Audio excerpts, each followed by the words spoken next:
Bonsoir à tous. Donc, nous sommes toujours sur le plateau de TV Bruit, le Café de l'ESU, donc les universités d'été d'attaque qui se déroulent à l'heure actuelle depuis 3 jours déjà à l'université Jean Jaurès à Toulouse. Et nous accueillons ce soir, excusez-moi, Marie-Christine Vergia qui vient d'intervenir justement sur un forum concernant l'émigration en général en Europe, donc qui s'intitulait Des ponts, pas des frontières, construire une Europe où les migrants soient les bienvenus. La question est d'autant plus fondamentale à l'heure actuelle qu'on a vu donc à travers l'actualité récente les catastrophes humaines qui se déroulent dans les pays d'émigration justement et aussi le tombeau que représente la Méditerranée à l'heure actuelle. Madame Vergia, je voudrais qu'en quelques mots justement vous nous explicitiez cette problématique que rencontre l'Europe et la manière dont elle la traite, à vos yeux en tout cas. Bonsoir, tout d'abord, merci pour l'invitation. Je vais essayer d'expliquer au mieux les choses. Je vais peut-être repartir un petit peu comme je suis repartie dans le cadre de mon intervention pour dire il n'y a pas de problème de migration en Europe. Il ne faut pas poser les choses comme ça. La première chose qu'il faut dire, c'est que les migrations, c'est quelque chose d'inhérent à la nature humaine. Les peuples du monde entier ont toujours migré, il y a toujours eu des migrations. Je fais de la provocation et je dis souvent il paraît qu'on vient d'Afrique. Et en France, en plus, on est un pays dans lequel il y a eu sans arrêt des mouvements de population. Je donne toujours l'exemple des Francs qui ont donné leur nom à la France et qui ne sont pas des Gaulois, qui venaient du nord de l'Europe.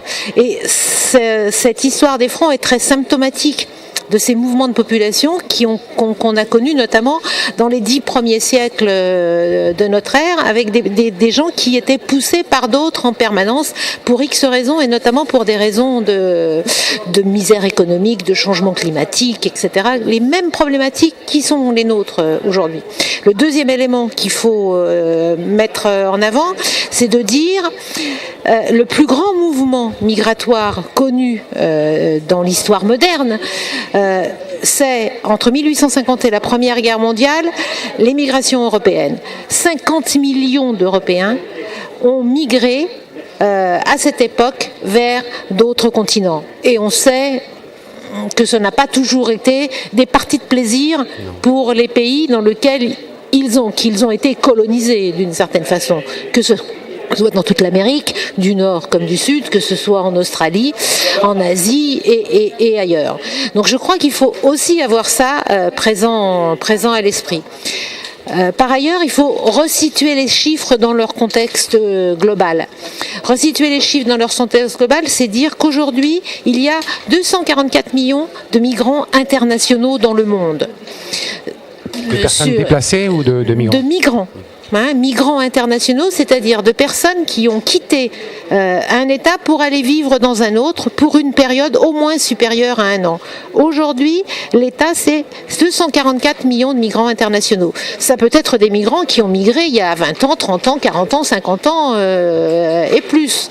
Je donnais l'exemple, puisqu'il y avait un intervenant espagnol, des républicains espagnols qui ont quitté l'Espagne avec l'arrivée au pouvoir de Franco. Et à l'époque, une solidarité française qui était quand même beaucoup plus manifeste que de nos jours.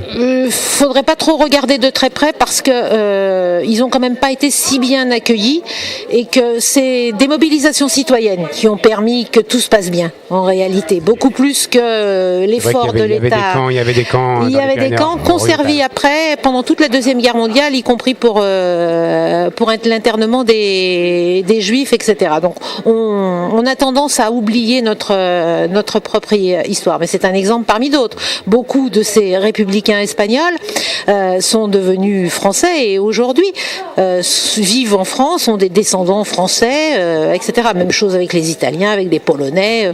La France est le premier pays de l'Union européenne et même du continent européen à avoir un solde migratoire qui a basculé, parce que la France est un des premiers pays dans lequel natalité a chuté avant même la Première Guerre mondiale. Donc, dès la fin du 19e, c'était déjà les premières migrations italiennes et exactement, belges, allemandes. On a oublié tout ça, mais la France est vraiment en 1880 à peu près le solde migratoire français bascule, c'est le premier en Europe. Aujourd'hui, les situations sont très variables d'un État membre à l'autre. La situation n'est pas la même en Italie, en Grèce, en Espagne, au Portugal, en Hongrie, en Pologne ou dans les pays baltes ou au Royaume-Uni, où l'histoire est très particulière avec le Commonwealth. Ils ont plus de facilité, on l'a vu au moment du Brexit, à accueillir des ressortissants du Commonwealth, quel que soit le pays dont ils sont originaires, notamment beaucoup d'Indiens, de Pakistanais. Il y a beaucoup de parlementaires européens, par exemple, quels que soient les groupes politiques, qui sont d'origine indienne ou pakistanaise, par exemple. L'histoire française, c'est encore une autre histoire, parce que les colonisations françaises, c'est pas la même que la colonisation britannique. Ça s'est pas terminé non plus dans les mêmes conditions. Donc chaque pays a son histoire différente.